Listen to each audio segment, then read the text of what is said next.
Жиен. Кейінгі кезде қыздан туған жиенді немере дейтіндер көбейді.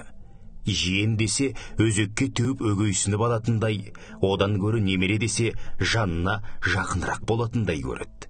Қай қазақтың тарихында, қай қазақтың ауыз әдебиетінде жиенді немере деп атаған еді.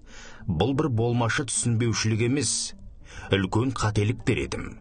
Жиен мен немере атауының түсінігі екі бөлек. Жиен деп қыздан туған баланы айтады. Жиен қазаққа сол жиен атауымен құрметті. Жиен атанғаннан кеміп қалмайды. Керісінше, қазақ қыздан туған баланы жиен деп ерекше еркелетеді.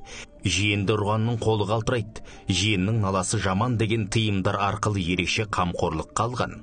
Жиен сұраса бетін қақпай қалауын берген. Тіпті жиеннің қалаған затын сұраусыз алуға да мүмкіндігі бар. Мұндайға қазақ өкпелемейді. Жиен жиендігін жасаған ғой дейді де қояды. Ертеде Қарсақ деген бай болған деседі. Қарсақтың жанынан артық көретін айтулы жүйрік бәйге аты болады. Рул елдің абыройына айналған байдың жүйрігін өзге түгілі өз балалары да мінуге батпайды екен. Сол жүйрікті бір күні Қарсақ байдың туған жиені сұраусыз мініп аяғын шаптырып әкеледі. Деп қалған байдың ағайындары айғай шығармақ болғанда Қарсақ бай: "Жиенім ғой, тимеңдер, қыздың наласына қалмайық" деп ерін өзі тоқтатқан екен. Сол жиеннің орнында байдың кіндігінен тараған көп ұрпағының бірі болса, әрине, оны қамшының астына алар еді.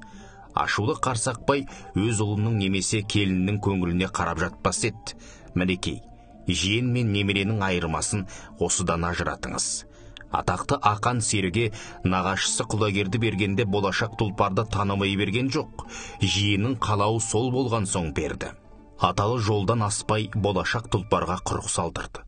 Бұл дәстүрді жиен құрық деп атайды қазақта.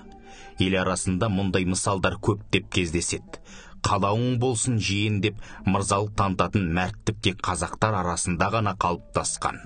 Бұл кешегі мен бүгінгінің әңгімесі емес, түбі тіптен әрде жатыр.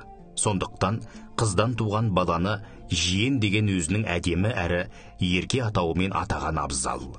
Тойкенов Айдар Темірбекұлы. Оқыған Қуат Ахметжан.